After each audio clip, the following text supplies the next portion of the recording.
it's 2 for Tuesdays here, and I got some great guests coming up here. I got Scott and Gavin Finley, and Scott is an attorney. Scott, I forgot his last name, and we had a good talk before the show. Scott, I've been on. Yeah, now Scott's with us, and Gavin is well. All of you know Dr. Gavin Finley, I think, and this is open forum.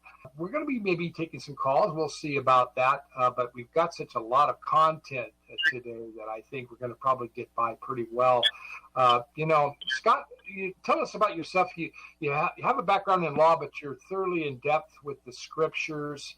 Gavin's been on a couple times, and of course, some of our audience is well acquainted with him, but we are just getting to know you, and I just really enjoyed the conversation we had prior to the show today off air. And tell us a little bit about yourself and how you got involved in all this, and then we're going to get right into the topic before the first break so people know where we're going. It concerns Israel. We're going to get away from COVID. We're going to get away from politics. We're going to get away from a lot of that stuff and really talk about the future in terms of what God's plan is. And there's a lot of questions about Israel. Some people hate Israel. Some people love Israel. Some people are in between. But I think by the time you come to the show today, you're going to learn a lot of things about everything, and we'll put it in balance the best we can. But Scott, I want to get back to you. Go ahead and give us an introduction real quick, and we'll kind of inform our audience about you. Okay, well, I am born and raised in a little small town, actually right north of Gavin, right on the Florida-Alabama state line. It's a little town called Wilmington, Alabama. My dad got saved back in the early 70s, and that was about the time that the prophecy boom hit the charts, and so he got really interested in prophecy and actually wrote a few books.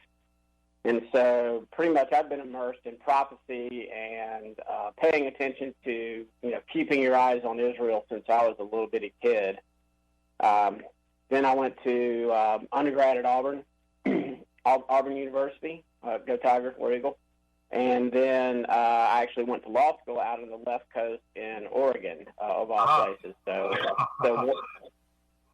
War Ducks, they're my second favorite team. And as far as I've been paying attention to prophetic events and reading books by various authors, studying prophecy. Pretty much since I was a little kid, I was reading John Walvoord when I was probably 8 or 9, and White Pentecost and other dispensational. That's my background. My dad would be considered. That's what he was kind of trained in, and it's only been in the past 2 or 3 years that I would say that my terminology I use for myself is I'm a recovering dispensational Calvinist. How about that? That's good. A recovering dispensational Calvinist. And, Scott will go into that, of course. A lot of people are into the dispensational movement. We're going to be talking about that. Some of these terms are even vague to me, and I've been studying it for years as well.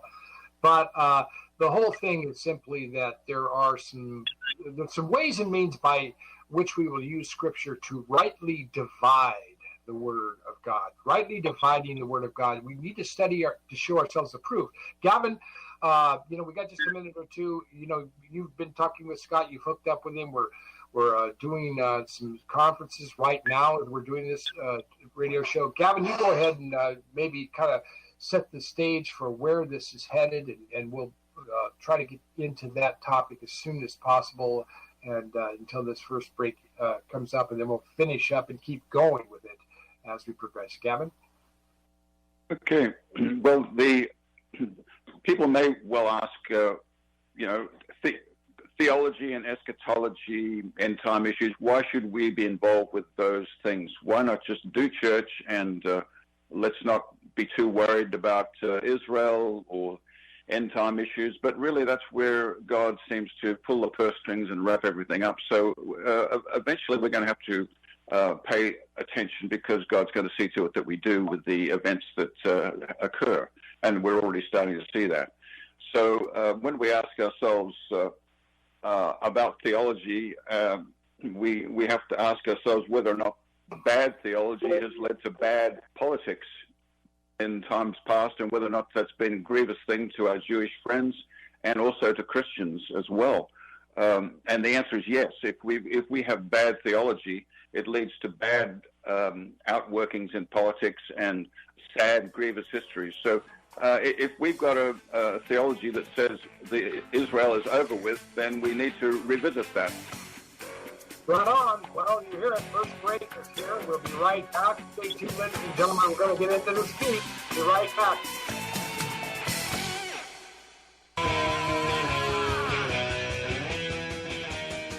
Hello. Welcome back, everybody, to Open Forum. Steve Starr is here with you today. And, I've got Gavin Finley and Scott, who's just joined us. And Scott, I forgot your last name. I still wanted to get your last name and of course, your work with a lot of legal matters, I'm sure. But I had that earlier, but you fill me in, buddy. Okay, help me out a little bit. It's Harwell, Harwell. Ah, okay, good. Yeah, thank you, Scott. And we got to be good friends real quick as the show commenced before airtime when we were talking on conference. And Gavin is joining us here. You know what, Gavin? Maybe I'll just let you kind of start to ask the questions because you and Scott have been digging into this a little bit more in depth than I have so far. And I'm catching up with you. Watch out now. But, Gavin, where do we start? I mean, we have Jerry Falwell, who is kind of a dispensationalist and has become very unpopular. And then we also have a lot of people who don't like Israel at all, who think it's problematic. And then there's a lot of us who see the good, the bad, and the ugly and want to kind of define what's happening. Isn't that kind of where we're going with all this and understanding the Commonwealth that we have in the plan of God? Yes, I think what we're looking at with the Commonwealth Theology, or Scott Harwell is writing a book on Grafting Theology, which is straight out of Romans chapter 11. And then I've been yakking about adoption theology. And so we're starting to get an understanding that there's a spiritual entrainment here into Israel that seems to be related to Christ, Messiah, in his dual office as Melchizedek, high priest and also king. So if he's high priest, well, then we can relate to that. We say, we're the church. What church? We're the church of Jesus Christ, and who is the Messiah of Israel. So we have a connection to the Church of Israel, or the Congregation of Israel, if we really want to call it that, other than just a generic name church. But if we turn our born-again certificate over, we see that there's also a national identity or a sovereignty story there with this Commonwealth of Israel, which the Apostle Paul mentions in Ephesians chapter 2. Where he says, look, you were once outsiders, strangers, aliens, goyim, outsiders to the covenants of Israel from the citizenship or the Commonwealth of Israel. But now through the blood of Christ, you've been brought near. So this blood of Christ issue actually trumps the bloodline story. And so that's why we've got people who can come in and form a multicultural company from around the world, from every nation, race, and tribe, and they can be in the Commonwealth of Israel in the same way that Indians and people from around the world could be part of the British Empire or the British Commonwealth. I'm a part of the British Commonwealth myself in Australia. And so it was a big deal back in the day. But here it is, we've got this talk of a Commonwealth or a citizenship or a politeia in Greek of Israel in Ephesians chapter 2. And so we have a little bit of a block there because we read the scripture, but there's something that says, no, we're in the church, we're not connected to Israel. But isn't our Messiah the Lion of the tribe of Judah, the Royal Jewish house of Judah? And then is Judah not one of the 12 tribes? And what happened to the other 10 tribes? These are all questions that they're asking, and some of those questions will be answered early, and then some mystery is revealed rather late. But naturally, we're on a pilgrimage here, and it's a wonderful, wonderful pilgrimage. And so Scott's writing this book on grafting theology, so I'll let him talk a little bit about that. You keep on saying I'm writing a book, and I'm planning on writing it, but I hate writing. I'd much rather just talk. But Gavin and I are looking at Ephesians 2, and I use this also as well, because when Paul's writing to the Ephesians, which nobody really disputes, he's writing mainly to I don't even call it a Gentile church anymore, but an area which is predominantly of the nations and not of the nation of Israel or Judah. But like even in verse 11 of chapter 2, Paul says, you at one time you Gentiles in the flesh. In other words, you were Gentiles. You were alienated from the Commonwealth of Israel. And then he says, but now, and obviously I'm skipping over a lot of in-betweens, but now you're fellow citizens. They've come at it and labeled what they're doing Commonwealth Theology based on that former exclusion but now inclusion into this Commonwealth. I arrived at it, and I don't know when exactly I had this epiphany. It started about 2 or 3 years ago when for some reason, I started studying what I then called the Feast of the Jews. Now I call them the appointed days of God or Yahweh. But I think I came to this understanding in Romans 11. Having been grown up in dispensationalism, I was taught there is a strict division between the open quote church, close quote, and the nation of Israel. That Jesus has this entity called the church, and we are not ever going to touch in a space-time continuum with Israel, and that the Jews equal all of Israel. In other words, only DNA Jews, I guess people that convert to Judaism and then accept Messiah, are considered part of Israel. And then, so I always had problems with what Romans 9 said, that not all are Israel who say they're Israel. There's a spiritual aspect to it. But again, my background and everybody I'd studied always kept this strict space-time continuum between the church and Israel, that the church is going to exist until the rapture, and then God's going to turn his attention back to the Jews and to his nation of Israel, that we're the bride of Christ, and the Jews are going to be the bride of the Father. And so, but in Romans 11, I just started looking at it, and I noticed there's only one olive tree in Romans 11. There's not two separate trees. We wild branches, we from the nations, the ethnos in the Greek, which I absolutely hate the word Gentiles. I think it might be the second worst translation in the entire Bible other than the word church. But we formerly of the nations are grafted into this olive tree. And Paul's not just making up metaphors. If you go to Jeremiah 11, verses 16 and 17, you see exactly where he's drawing the metaphor of the olive tree from. And that olive tree consisted not of just the house of Judah, what we commonly refer to as Jews these days. It also consists of the house of Israel. And so as I started to see this, I actually did start to read some books by some replacement theologians and things of that nature that made some good arguments that the church replaces Israel, but we don't replace Israel or the Jews. We are grafted into Israel. We are immigrated into Israel. We are adopted into this commonwealth. Israel never consisted, still does not consist of just the Jews. It consisted of 12 tribes, and 10 of those tribes, after the sin of Solomon, and Gavin calls it the breach of Jeroboam, 10 of those tribes, after Solomon sinned, actually God went to Jeroboam and God said, I'm going to give you 10 of these tribes, and you're going to basically have your own nation and your own kingdom. And if you follow me, I'll establish your house forever. Well, we obviously know from the study of Kings and Chronicles and the prophets that Israel, the nation, are Ephraim. So if you hear me say house of Israel, I am referring to the northern kingdom of Israel. Or if I say Ephraim, I'm referring to the northern kingdom of Israel, and I'll separate and delineate the two because terminology is key when we're discussing that, from the house of Judah or the southern kingdom of Judah. So that's important before going forward, is that you define terminology, because if you don't, people can get confused, because we've got a modern nation state over in the Middle East right now called Israel, which really consists of it does consist of those that we would call Jewish. It does not consist of the whole of all Israel, because the 10 northern kingdoms, per Kings and Chronicles, they were displaced by the Assyrians. They were taken off into what is now modern-day Turkey, modern-day Iraq, modern-day Iran, and even north of that.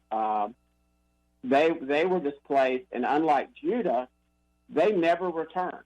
They got scattered to the four corners of the earth, just as the Bible said. So that's sort of an introduction, is that how we, and again, this is not a DNA thing, although that's a different topic for a different day.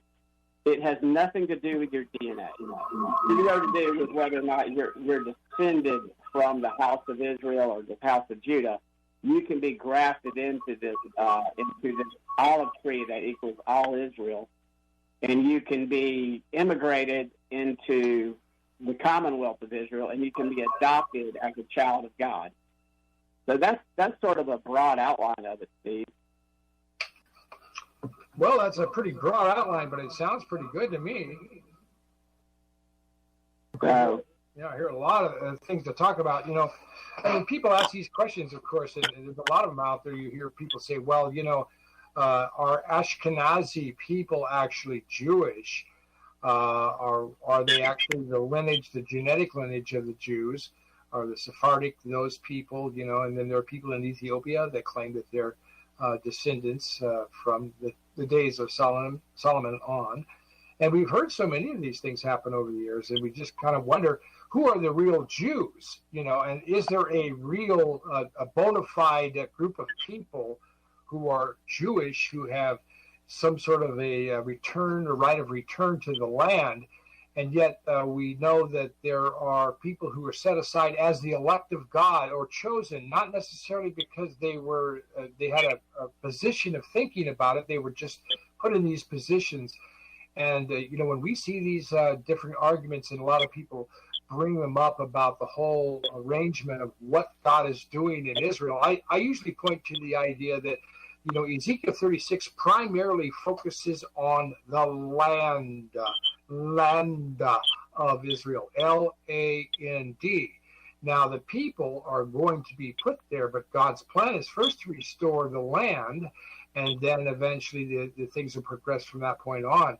So a lot of people would argue about what's happening there, and yet at the same time we've seen, since, as you pointed out before, Scott, the immigration of Jews coming to that area started in the 1800s. There was a community of Jews living in Jerusalem. They were called Palestinian Jews for many years that lived in Jerusalem. In the 1860s, the numbers have increased. The nation wasn't necessarily born in one day. We talked about that. This is a scripture that a lot of the dispensationalists use, that Israel was born when the United Nations said so.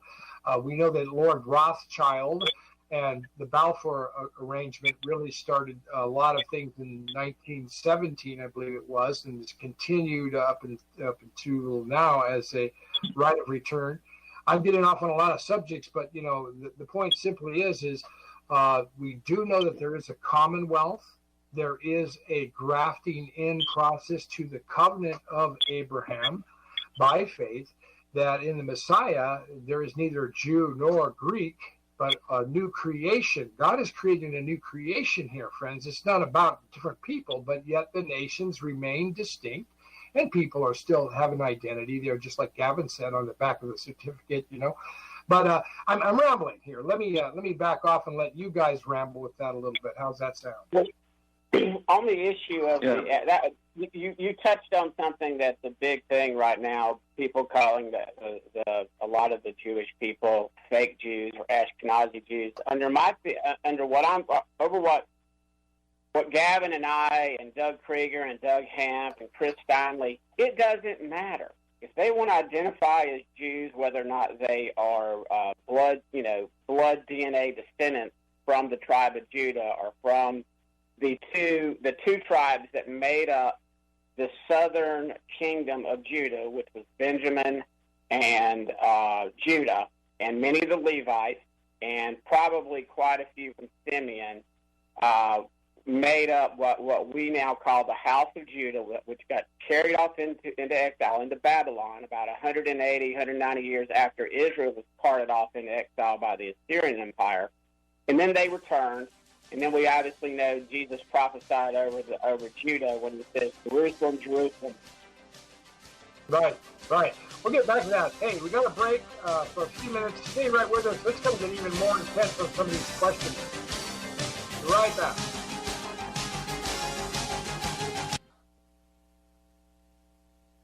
Steve, I don't hear Steve. Go ahead, Gavin. Start talking. I'm going to see what's going on with Steve. He's completely cut out. Okay, yes. Okay, good. Yes, we were talking about the new understanding of how Israel is placed in the scheme of things and as events unfold in the latter days. And obviously we've got the John Hagee waypoint, which has been very wonderful in supporting Israel. However, there's been a problem there with the issue with dispensationalism, which still insists that Israel and Western Christendom are separate entities, never to be reconciled.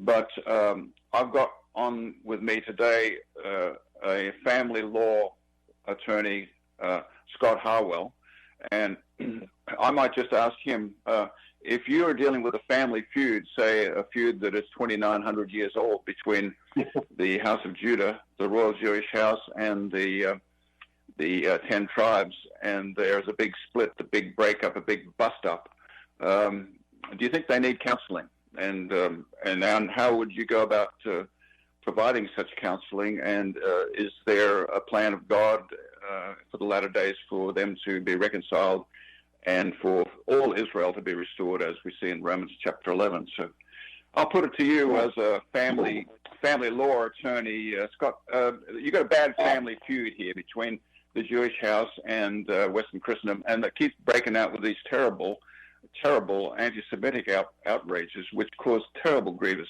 histories. And it happened in Germany, and now here it is. We've got another economic crisis facing us in America. The danger is that something similar could happen, and we're already starting to see it with some Christian ministries turning against Israel, against the Jewish house, and saying that they're illegitimate and all sorts of horrible things. And we want to stop that. We want to bring in the proper reconciliation that is provided for us in the blood of Messiah, as stated by the Apostle Paul in Ephesians chapter 2, verses 11 through 15 there. He says, you're once outsiders, strangers from the Commonwealth of Israel, strangers from the politia, from the citizenship of Israel, but now through the blood of Christ you're brought nigh. So we are looking at a wonderful promise of restoration here. So that being the case, a family law man like Scott Harwell here could probably offer a few suggestions as to how that family feud could be resolved.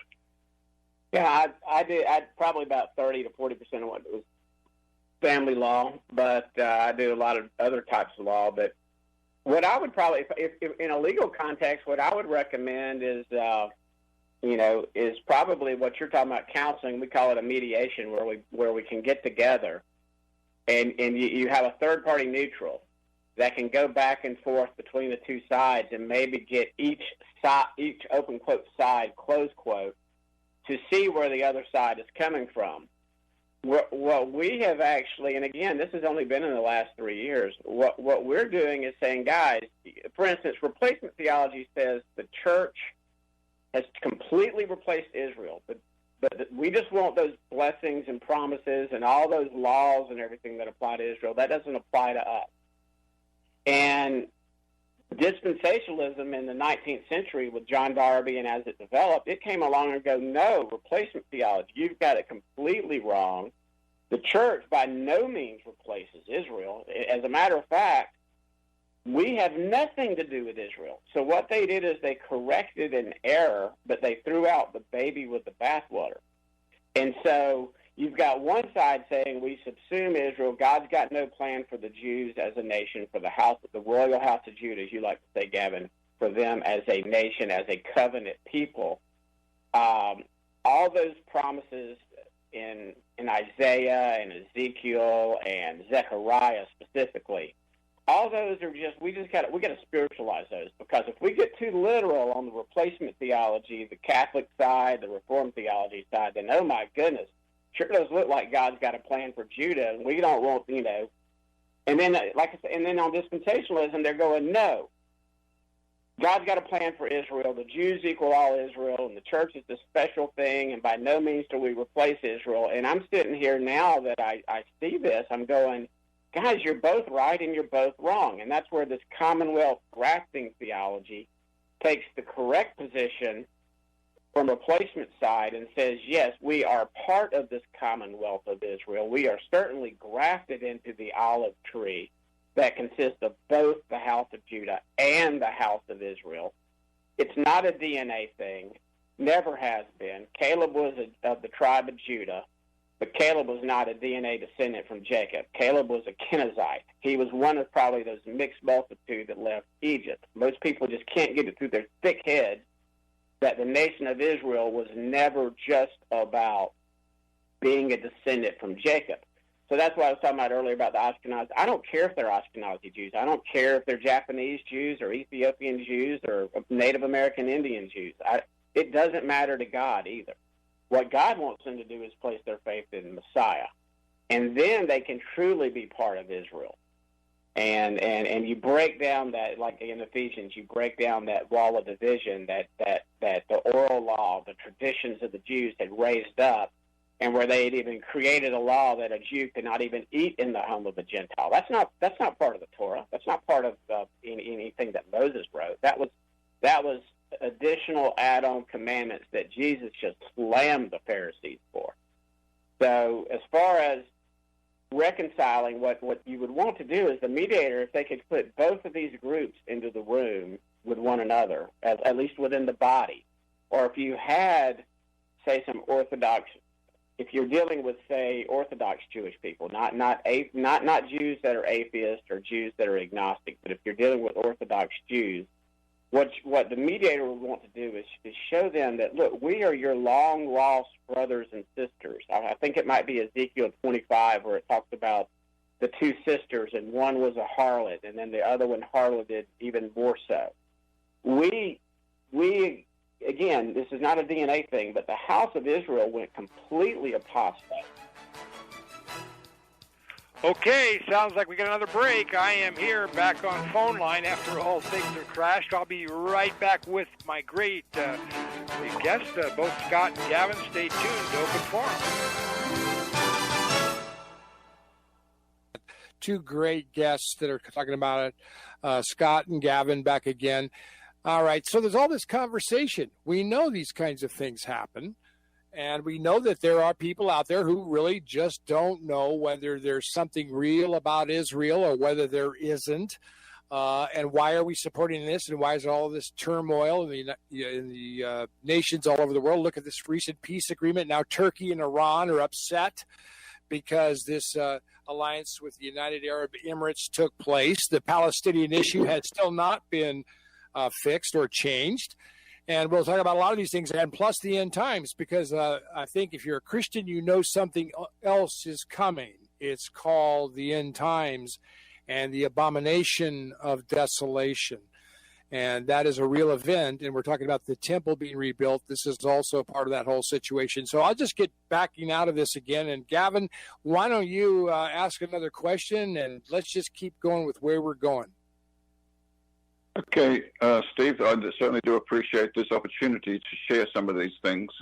We are just a handful of people from around the world. We have people from Italy, from here in America, and I'm from Australia, living in America, and authors who've written books on this subject of the Commonwealth of Israel, which is an emerging new conversation, which offers the promise of the real peace process. In other words, the peace process is actually going to work because there is a unity that can be established among people from every nation, race, and tribe, including the Jewish house and all the lost 10 tribes, as we see laid out in Revelation chapter 7, where all of those people are gathered before the throne.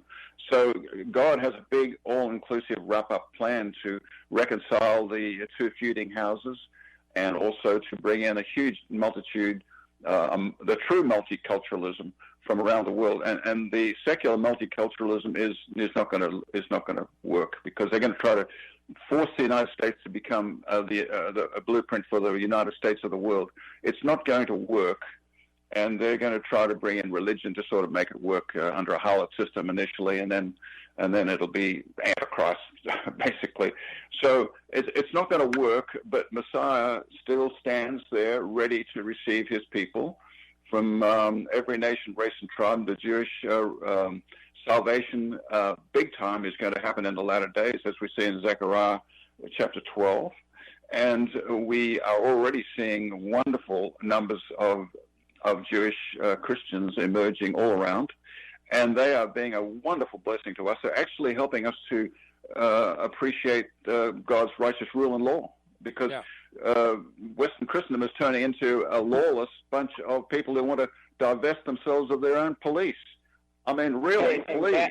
Gavin, on that issue, that's sort of what led me down this path initially, was studying because I've always been interested in prophecy, but in all the books I've read, there's been very little attention paid to what I was then calling the Jewish feast. So I read a few books on what I was calling at that time the Jewish feast, and I realized just how prophetic they are. So I started going to a local Messianic synagogue here in Birmingham, Alabama, called Beth Halal, a little plug for Rabbi David.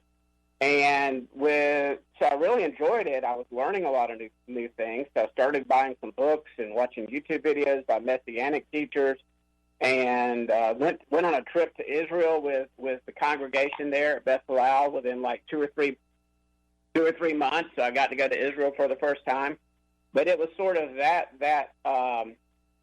God used the Messianics in my life to start to see the importance of God's, like you said, his righteous law, and how the church has just disregarded that truth aspect, that law aspect, and we want to hang on just to the grace side of Jesus.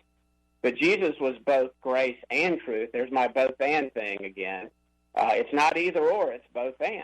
And so that's led me to just keeping on studying, and then I had this epiphany about Romans 11. The next thing you know, I think John Haller is the guy that turned me on to Doug Krieger. So I started reading Doug Krieger's Two Witnesses book, which is awesome. We want to get on that topic in a little bit, but and then from there I started seeing some things that Doug Hamp had done on Commonwealth Theology, some of his teachings. He's out your way, Steve. He's in Colorado, has a congregation there.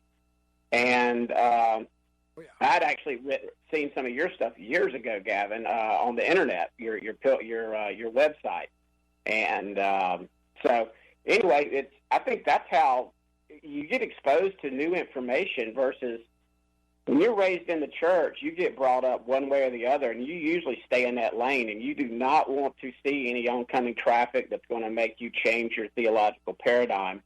I think my training as a lawyer allows me to look at things from different views. I mean, I could change my view tomorrow and go, you know what, I'm right again, and I was wrong yesterday. But I'm willing to do that. Most people are not. Right. I like that joke that you were telling me, that there's 30 minutes in heaven where there's going to be silence. And Scott, what are they going to be doing in that 30 minutes? Okay, this is from John Haller, and any of your listeners out there that want to get a good prophecy update, non-sensationalized, he really digs into the news. I think it's Fellowship Bible Church in Ohio. He's a corporate attorney, semi-retired now, but John Haller he's on the prophecy circuit. His punchline is, what are the 30 minutes of silence for in Revelation? And he says it's so all us prophecy experts and buffs can rearrange and readjust our charts. So, if you know about the charts, I mean, everybody's got the charts. Yeah. And so, the key thing is we know in part, we prophesy in part. And there's so many people that plug things in. To be honest with you, I groan when I see people smudging prophecies the way they do. And because I should get a bumper sticker for my car, Gavin and Scott, that reads, "Those of you who think you know everything are particularly annoying to those of us who really do." Okay, so we'll be back with more of that. We're learning. Let's all learn how that sounds. Be right back after these breaks. Two great guests here. Dr. Gavin Finley and Scott, the attorney from Alabama, they're good friends, and they've been talking a lot about the things that have been going on here with prophecy. We do know that there is a work in progress. Ladies and gentlemen, my good friend Eliezer Erbach said many years ago that, and of course, he fought in the Israeli Independence War. He was a Messianic Jewish leader, a tremendous man, understood grace and the power of grace, because that's where it is, really. You know, it started with Abraham. God imputed into him righteousness by faith, and that is preceding the law, preceding all those things. We could talk about that. So we are now being grafted into the promise of Abraham, and that was carried out by the lineage of Isaac and Jacob, and on through David, the prophets, and all the way through to the Messiah himself. As an identification of that area, the prophecy of him being born in the house of David in Bethlehem in Micah 5:2.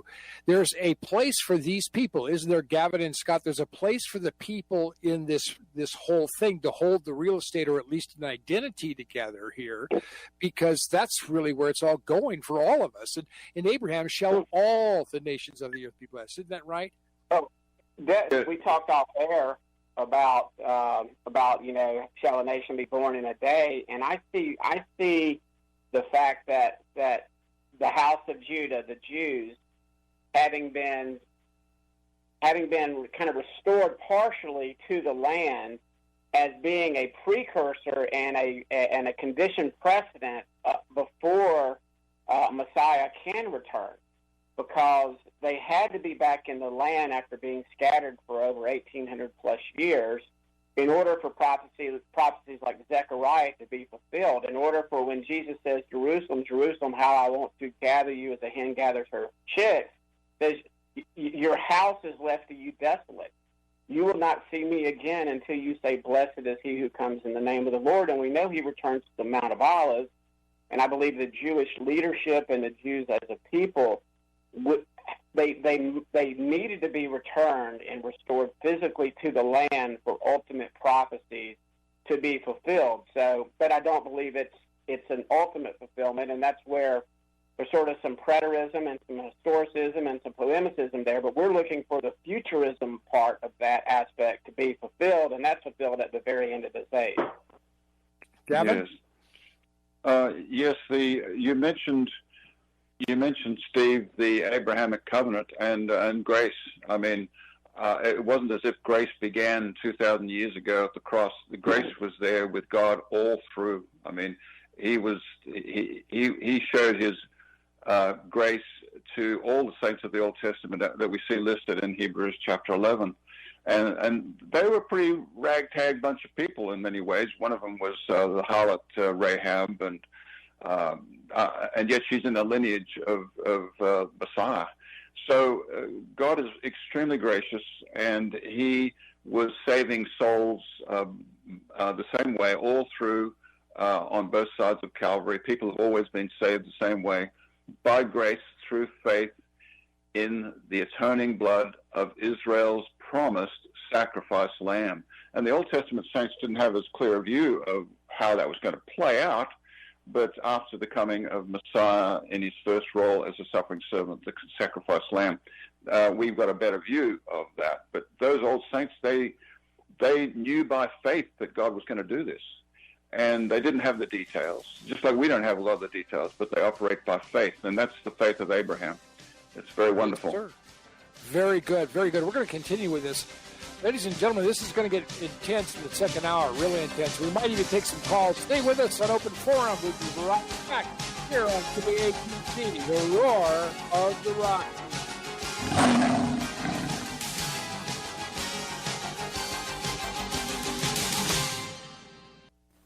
You're listening to the Roar of the Rockies, KHNC 1360 AM, Johnstown, Greeley, Loveland, Fort Collins. Rocky Mountain News Network, I'm Kristen Thoper. Some good news at the Pine Gulch Fire burning north of Grand Junction in Mesa and Garfield counties. So, Gavin, I know Scott was talking as we finished the segment. Why don't you kind of pick it up a little bit, and let's get right back into this. Yes, well, the conversation that we are starting to see arise now with a body of people into biblical end-time issues who have taken responsibility for the end time. That seems to be the key. If people take responsibility for the end time, God seems to give them more information. It's just the same way that in the military, you are given information based upon your level of responsibility. Whether you're a commissioned officer or a non-commissioned officer seems to make a difference. If you consider yourself commissioned in the end time, then you are privy to things that the non-commissioned Christians are not privy to. So the big issue is an emotional one, it's a devotional one, and it relates to whether or not we are taking responsibility in the latter days, and also taking responsibility for our Jewish friends, because we can't just sort of leave them behind and say, oh, looks like they didn't get saved in time, we're out of here. Right. That's the John Hagee waypoint, and I think we're starting to see that waypoint in the pilgrimage of the covenant people of God, the Christian people, and the Jewish house is not going to cut it, because I don't think the Jewish house is happy with that, and I don't think the Christian house will be happy with it either. We're going to have to move on from that to start asking ourselves, what is the Israel story all about? Is it a DNA thing strictly? Well, certainly that it certainly did flow in the riverbed.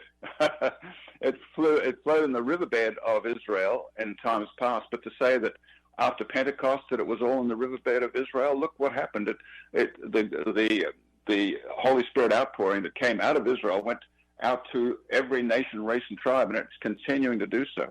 And so that's God's plan, to scatter and then to regather at the end. And so it's not a DNA story, it's an adoption story, a grafting story, a Commonwealth story, which the Apostle Paul talks about. And so we've got books out on that. One written by Doug Krieger is called Commonwealth Theology. And then there's another book that just came out written by Doug Krieger, Dr. Doug Hamp, Chris Steinley, and myself, called Commonwealth Theology Essentials, which is out on Amazon. You can get it on Kindle rather inexpensively. Then you can read it on your tablet or whatever. So I invite people to consider these things. And Scott is writing a book on grafting theology. And so I'll let you carry on with that, Scott. It's we had discussed it off the break, but it's interesting. One of the reasons that the Orthodox Jews and rabbis reject Jesus or Yeshua as the Messiah is because he did not literally fulfill the regathering of the lost sheep of the house of Israel. Now, obviously, us looking back on it, we see that there was a spiritual fulfillment, that those people at Pentecost or at the Feast of Weeks, that those were not just Jews. I believe that a lot of those people that were saved that day, the 3,000 that were saved, were from the house of Israel. They had not lost their heritage yet. I mean, Josephus wrote that he still knew where the house of Israel was at that time. I believe there was a lot of still observant Israelites that were back in Jerusalem on that day, and they heard the message that Peter gave, and they understood that, wait a second, we were divorced. Now we understand that by the death and the resurrection of Jesus, who was God, we are now allowed, per Romans 7, to enter back into covenant with God. We are no longer subject to that law of sin and adultery, because God divorced the house of Israel, the northern kingdom, in Jeremiah 3:8. He never divorced Judah, although he put them away as a harlot. So that's something that freaks out most Christians when they hear that you know, everybody understands why Jesus died for their sins. Most of them believe that he just resurrected just to prove that he was God. But he also had to ascend to the Father and present himself as the first fruits, what we crazily call Easter Sunday. But that part of this, that mystery of the gospel that Paul figured out after being inspired by the Holy Spirit was, how was God going to bring back his covenant people that he called not my people in Hosea 1? He said no mercy. He contrasted the house of Israel with Judah in Hosea 1. He said the three other child, Jezreel, scatter. He scattered Israel through the nations. It's always his plan to restore Israel, and it'll be physically restored at the end of the book. All right, we'll get back with it. Stay with us right here on Open Forum. Steve Starr is sitting in. Dave's listening. He may join us, but we'll be right back.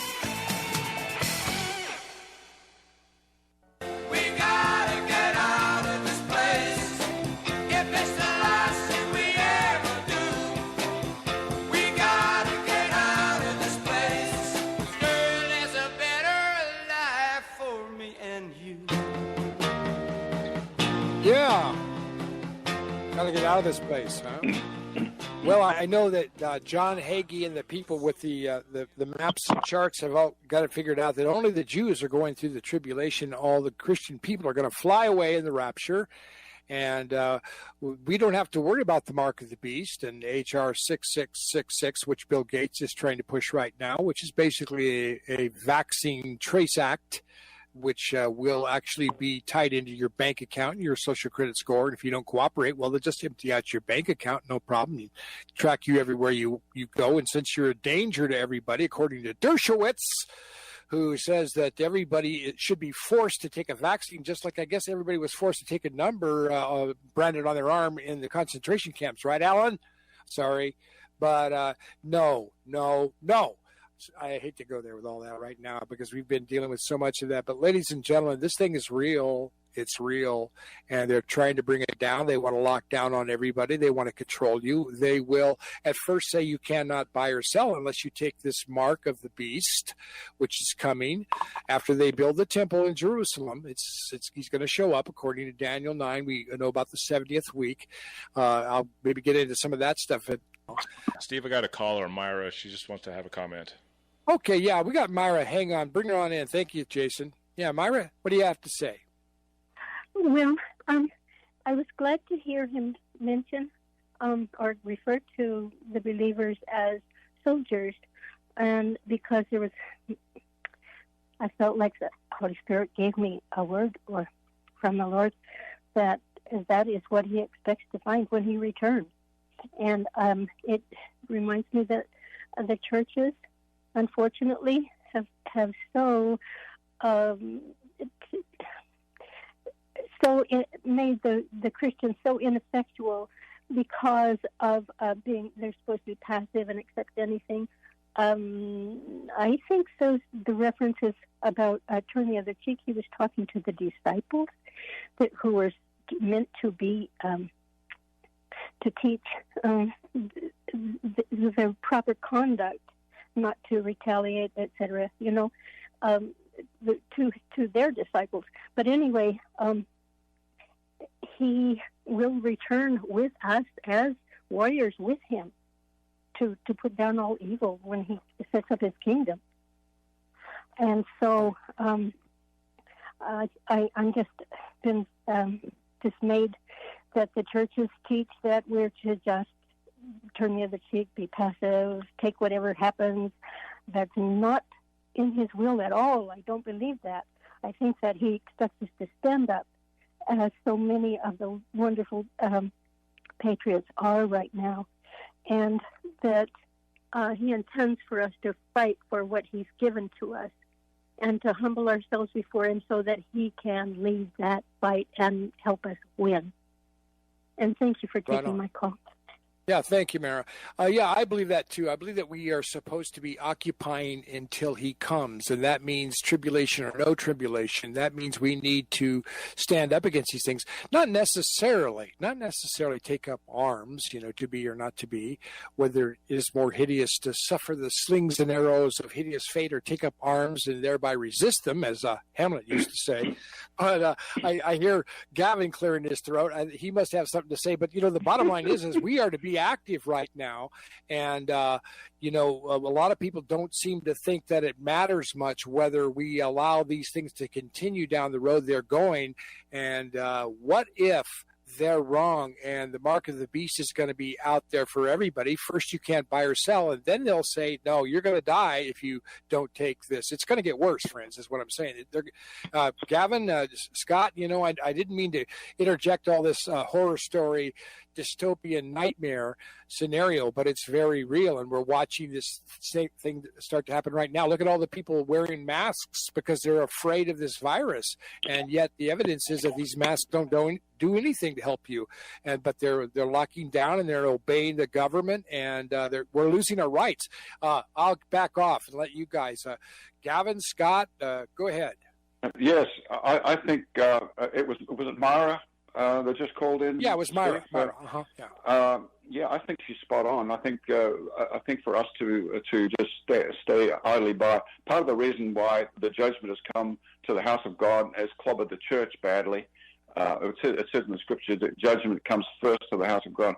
Part of the reason why the church has been clobbered by all this events of recent months is because they're not taking responsibility for their first calling, which is to take the gospel to the ends of the earth. We've only got 3% of the offerings that go overseas, where most people haven't even heard the gospel once. 97% of it goes to embellish our big buildings and to expand our big hierarchical Nicolaitan ministries. And so this is unsatisfactory.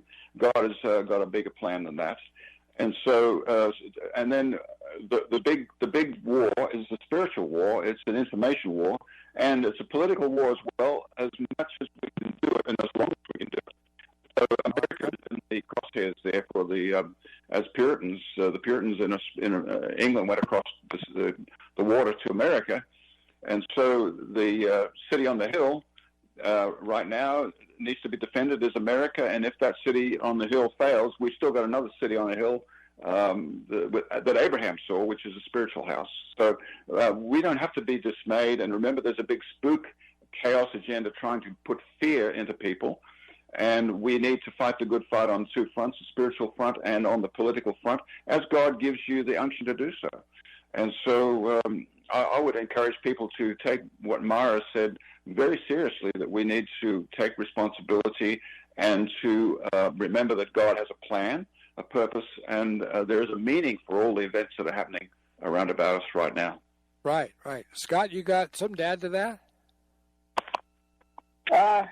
Not really on that topic. But I do see. You see in like in Acts when the high priest, who were sort of had a little semi-sovereignty over Judah, that Peter was very clear, we're going to obey God and not man. So they did exercise some civil disobedience there. I also don't see anywhere in Scripture that you're not allowed to defend yourself in the future. I'm from the South, so you can only imagine how many deer rifles, some pistols and things like that I have.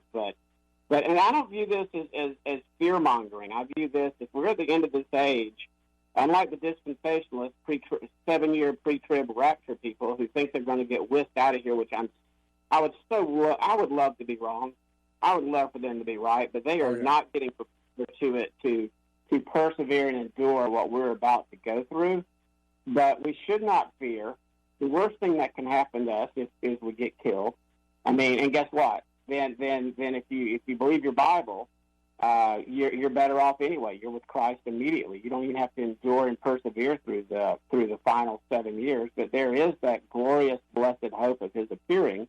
It's just not going to be business as usual in the final 7 years of this age. You guys. Most people call it Daniel's 70th week. I call it the final 7 years. I don't just base it on Daniel 9. I look at Revelation, and you've got the two periods where the two witnesses testify for 1,260 days, which is 3.5 years, and you've got the latter period where the beast is giving authority to make war with the saints and overcome them for the final 3.5 years. So will that period be pleasant to go through? Probably not, but I do believe that the Old Testament, or the Tanakh, I don't even like calling it the Old Testament anymore, the Hebrew Scriptures reveal a pattern. In other words, everything in the Hebrew Scriptures is not just history, it's also prophetic. So where we see that exodus of God's people being taken to the promised land and protected through the wilderness, I do believe there will be a portion or a remnant that will be protected in this greater exodus, this gathering, which is all over Scripture, versus one word, harpape samitha, which has created a cottage industry amongst authors and debaters about the rapture. And the word is not even harpazo. But there will be this greater gathering, and I do believe God will protect some will die, just like Revelation says. Some will be in prison. Some will be protected. And we just have to have faith and trust. And I admit, when this COVID thing first came out, and I have always believed that the Lord returns 2,000 years after his death. And I'm like, oh my goodness, things are lining up. I don't want to be right. I want to be wrong. Let Jesus come back in the year 2190 when my great-great-grandchildren are alive and I don't know them. Because it scared me for my family. It scared me for my friends that aren't saved. It scared me for my friends that are saved. It scared me for these people that think they're going to get whisked out of here. And we're going to probably see and know when the covenant with the many, I don't know exactly what that is yet, but I think the wise, just like Daniel says, the wise will understand. And we're going to be screaming from the mountaintops, we're here, and we're going to have others, and I'm going to leave off names right now, but your popular prophecy teachers are going to be saying, this isn't it, this isn't it, this isn't it. And just like you're talking about this vaccine, this ID tracer, I don't know that that's going to be the mark yet, but I believe it's definitely a precursor to what will ultimately be the mark, even if it's not the mark. Yeah. In other words, if it doesn't involve worship of the beast, if it doesn't involve a worship aspect, a religious aspect, and I know everybody has different opinions on what is the beast. Is it a system? Is it? And I'm like, it's all of the above. But at the end, it's kind of like that futurism, preterism, historicism thing. There will be a literal future person, a man, who will be this beast. He'll be Satan incarnate. In other words, he will be the exact mirror replica opposite of what Christ was. And he will claim to be the Christ. And we could get all into how New Age factors into this and how Islam factors into this and this one coming world religion, the harlot and the whore. We could talk about this for like 2 days, literally, without commercial. Oh, yeah, we sure could. But, I like what your point was that you made there, that this H.R. 6666 is not the mark of the beast yet. But you see how the system works. You're seeing more of it and more of it. It's trying to come in. And the question is, are we going to say this? Look, does Bill Gates own your body or does God? Does a government own your body or does God? Are you going to be forced to take vaccines and put through this kind of pressure if you don't? Because Gates and Fauci say this is what we're going to be doing. And they're, after all, geniuses. Look at what they've been doing. Fauci's been up to his tricks for now 36 years. 36 years. Why did Trump ever even allow him to remain in this position after the millions of people who died taking AZT during his heroics with the AIDS crisis? He has to be held accountable for it. I'm sorry to get on that subject, but look at where this is going. You got people who don't know enough to say, wait a minute, these are serious rights. And not only that, there's not really a lot of science behind this whole thing dealing with the COVID virus. And now everybody's walking around with a mask on. I know that you might have an opinion, you guys. The craziest thing is you go in a restaurant and you have to wear a mask to get inside the restaurant. But as soon as you sit down, you've got, you take your mask off so you can eat and everything. That's like that's the dumbest thing ever. Yeah, but sure is. Hey, Steve Elkins is back with us. I'm going to get to him. We're going to have a break here, but Steve's got a few things to say, and he was talking about just what I mentioned with Alan Dershowitz, saying the Constitution says it's legal to hold you down and give you a vaccine. No, it isn't. Fourth Amendment. We'll be right back, and we'll be talking about some more of these things. We're still going to stay on the topic, though. Steve Elkins today. David's with us, but not here, but we'll be right back on Open Forum. Stay tuned. In a different way, God knows it ain't his. It sure ain't no surprise. We're living on the edge. Hey, we are living on the edge. You bet we're living on the edge. We're talking about the Commonwealth of Israel,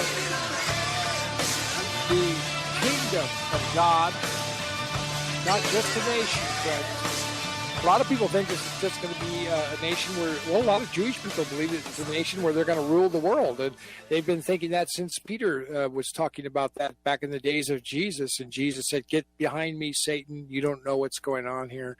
I'm getting ready to do a deal that is going to shake heaven and earth. And I'm going to end sin for all time. with what's going down. So anyhow, we're talking about what's happening, and God is letting this play out, friends. I wish it weren't the case, but he's letting people make choices. Steve Elkins is joining us here for just a minute, and I wanted to get a comment from him because he brought up the whole thing with Alan Dershowitz.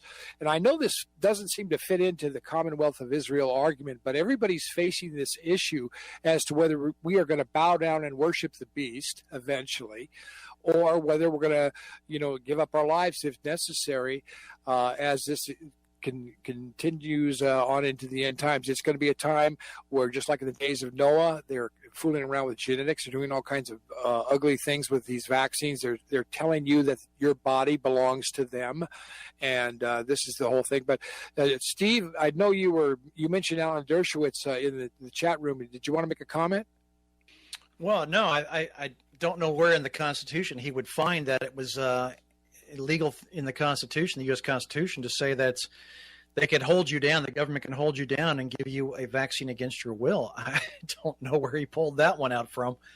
But no, we, like I said, 40% of Americans are opposed to the coronavirus vaccine. So Gates and his crew got together at Yale there, and are trying to figure out how to persuade the 40% to take the vaccine. And I don't think it's going to go so well. So if it's going to be mandated that you have to have it, it's going to be done by force or coercion or threat. And I think they're looking at a revolution. If that's the case, we're looking at a revolution here, because I just don't see people saying, sure. I said before, if you said yes once, you will be saying yes from that point on. And yes to this vaccine, it means yes to the next one, to the next one, to the next one. And then you have to say to yourself, do you really have ownership of your own body, your own person? And I do believe I do. It is my choice to take or not take. And that's the fork in the road here. Are we going to push back hard? And we need to, I believe, push back really hard. That's an excellent point. That's an excellent point that Steve brings out. Which goes back to the history of this country as a repository of biblical Christians that were bulldozed into this country by their histories in Europe. They came across the English Channel, across the Atlantic, and the Puritans in England. If people want to understand what's going to happen in times to come, it might do well to have a look at what happened in Puritan history, because the Puritans in England, they were sure that there is a biblical mandate here for God's people to be treated with respect, and they actually rose up against the King of England. And when it came to a point where their sovereign, their king, was raising an army from abroad, from the continent, to fight against Englishmen, they canned the King of England on a charge of high treason against the English people. So if we have a similar situation where there is a conversation about forcing the people of God to do something which is against their constitution, against their will, and basically usurping God over the rulership of their body, then we're going to see the Puritans of days gone by suddenly reemerge in American history. And there's going to be an interesting turn of events, because we've got some evidence of that, because the wings of the eagle, the wings of the eagle were once on the lion, according to, or maybe they still are. We can talk about that. But in the Revelation 12, we see that the wings of the eagle go upon the woman, God's covenant people, and she flies to her place where she's nurtured for the tribulation period. So there's some incredibly encouraging information here, and also new information that people are not aware of, because our ministers are not doing their Bible study.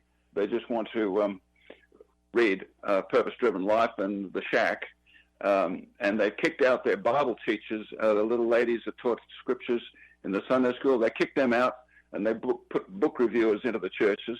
And so we've got a poverty of information about the scriptures that relate to the latter days, and how God has a wonderful plan for his people to be fully restored, reunited, the Jewish house reunited with Western Christendom again in Messiah, and also at the same time gathering a huge company of people from all around the world, from every nation, race, and tribe that we see in Revelation chapter 7. So we've got lots of good news here. Got some encouraging news. Hey, right, we got just a minute. Let's get Scott. Yeah, Scott, you're a lawyer. What do you say? Go ahead. Back to the original question about the constitutional question and Dershowitz. It took me 1 week in law school, and it drove my constitutional law professor crazy. Is it constitutional or not? Now, of course, we had to do our analysis and take the test and pass and everything. But what I determined within 1 week, whether something is constitutional or not, is whether or not 5 people say it is or it is not. Period.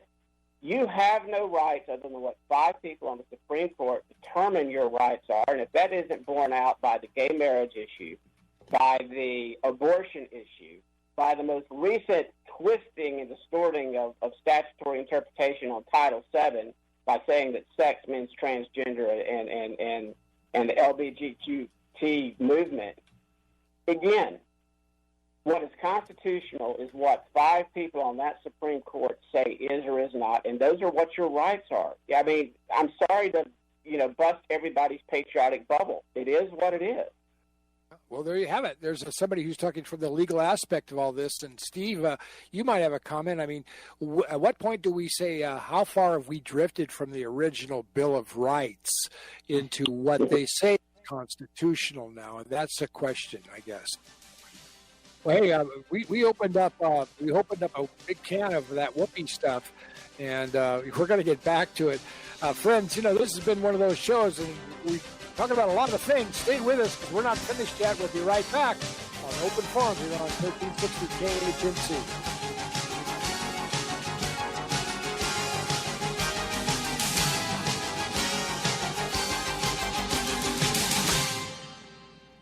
Have to have them both back. And of course, Gavin's been back many times. Visit his website, endtimepilgrim.com. And I credit Gavin as being probably the premier prophecy analyst on the 70 heptads, or the 70 weeks prophecy, using his calculations based on originally Sir Robert Anderson's 360-day perfect year, not 365 and a quarter, which fooled Isaac Newton, nor the lunar calendar, but came to the calculation of 173,880 days. That number is mysterious, ladies and gentlemen.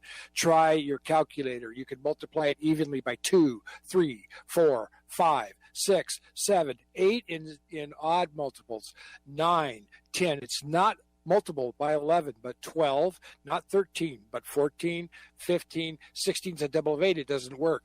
17 doesn't work, but 18 does. 20, 21. I mean, you just look at this incredible number and you're realizing only God could have knowledge of something like that.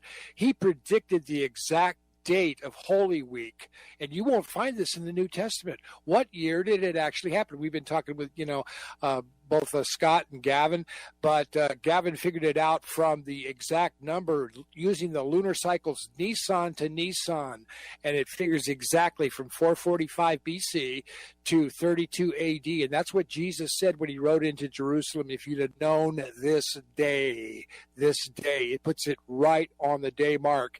Gavin, I didn't mean to ramble too much on that, but endtimeprophecy.org, it's End Time Pilgrim, endtimepilgrim.org. I'm sorry, Gavin, you can straighten me out here a little bit, but I wanted to talk about that, and then we're going to talk about some of the things that Scott is doing too. Okay, so let's get back to it.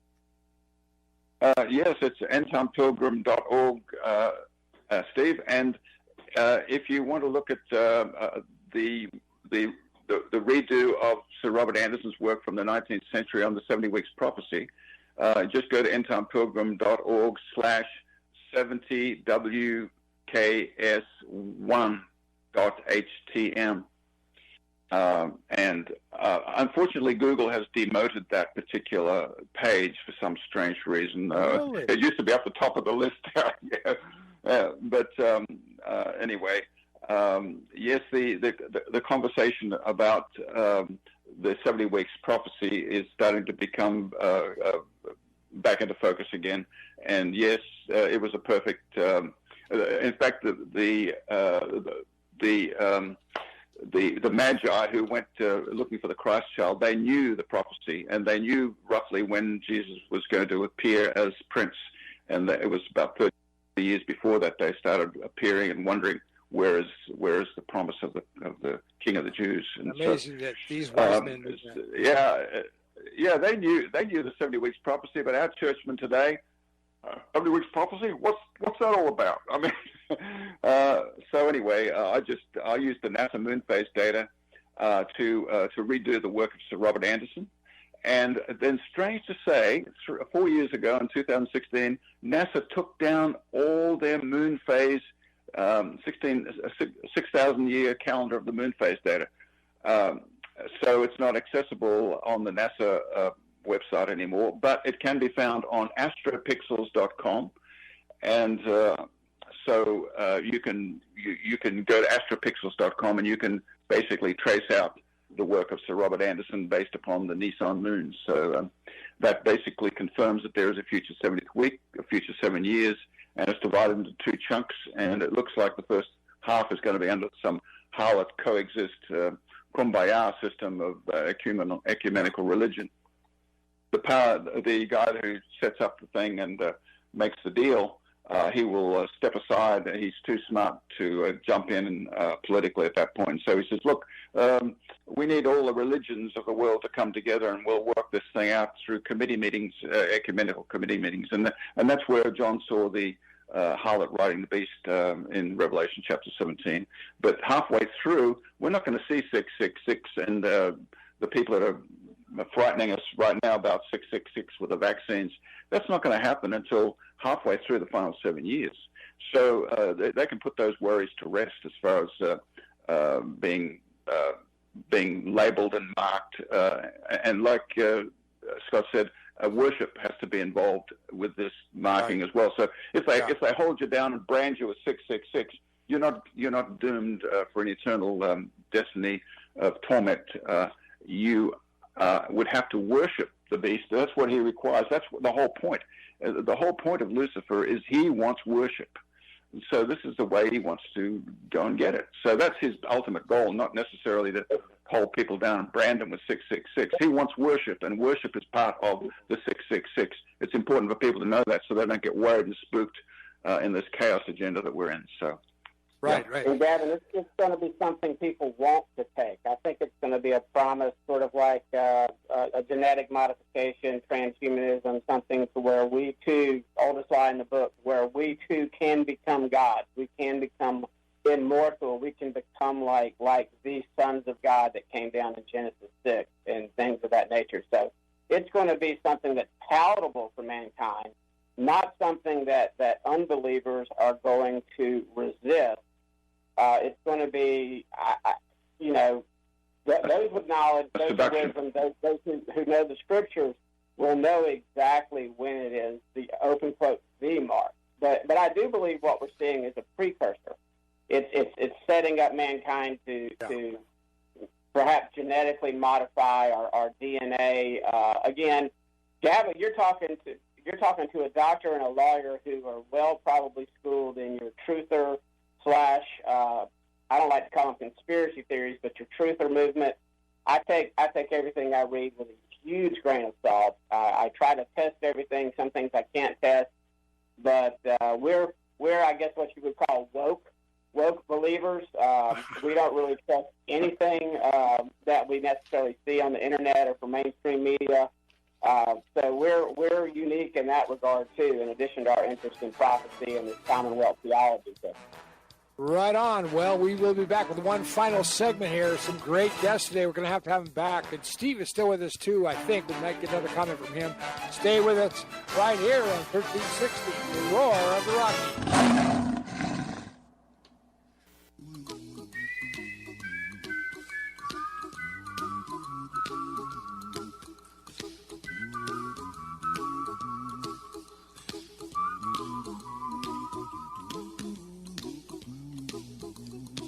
A little song I wrote. You might want to sing it note for note. Don't worry. Be happy. Be happy. Be faithful. It's all in God's plan, ladies and gentlemen, and all you got to do is turn it over to him. You know, this is where Dave comes on and gives us a word of encouragement. We're going to miss Dave, but he'll be back with us. Steve, I know you got a comment. I just wanted to say one thing, and then we're going to maybe try to give Gavin and Scott a chance to finish up. We'll have to do this again, guys. We started talking about the Commonwealth of Israel and what's going on there, but the reality is we're all facing this, all of us. And we're either going to be regenerated into the image of God in Christ, or we're going to come back as brand X, and that will be immortal sin. Ladies and gentlemen, the nature doesn't change after the resurrection.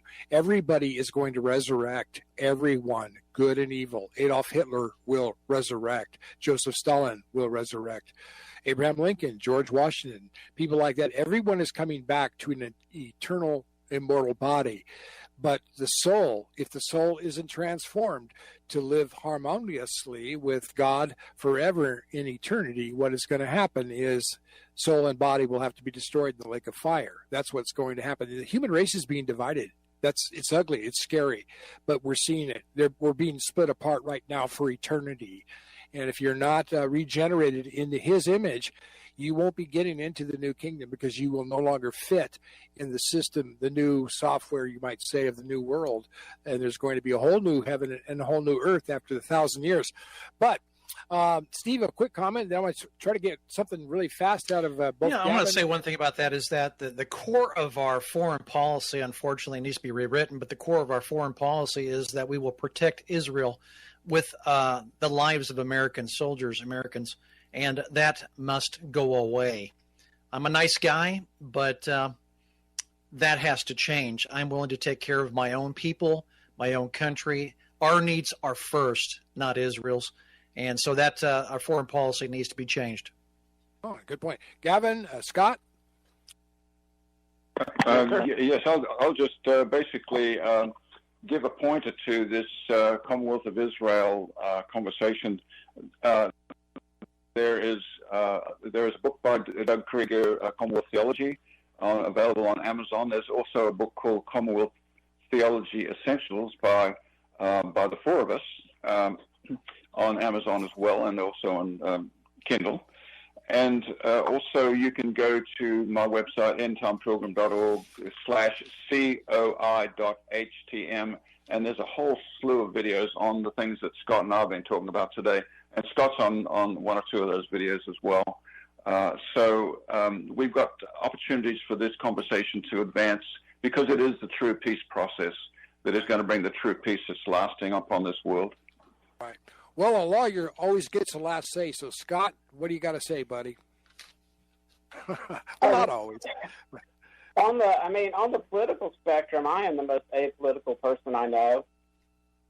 But in reference to what Steve just said, as far as the United States maybe breaking ties with Israel or not agreeing to come to their defense, I think it's very significant. This is not on the Commonwealth side. This is more on the prophecy side that we are seeing these peace agreements line up with the UAE. I believe we're going to see more dominoes amongst Sheba and Dedan, that being the Arab state of the peninsula. I believe Saudi may come on board next. They may come on board last. But we're starting to see Ezekiel 38 getting ready at least to be fulfilled, because when you see Ezekiel 38, you see the kings from the north, which definitely include Iran, Syria, probably Lebanon, and definitely includes Turkey, and the kings of the south, which would be your North African Muslim countries. Right. But you see the Arab countries on the sideline. Right on. Well, hey, we didn't even scratch the surface. We just got into some heavy stuff. Ladies and gentlemen, thank you for joining us. Stay tuned. Alex Jones is next. I'll have the guys back once again on Open Court.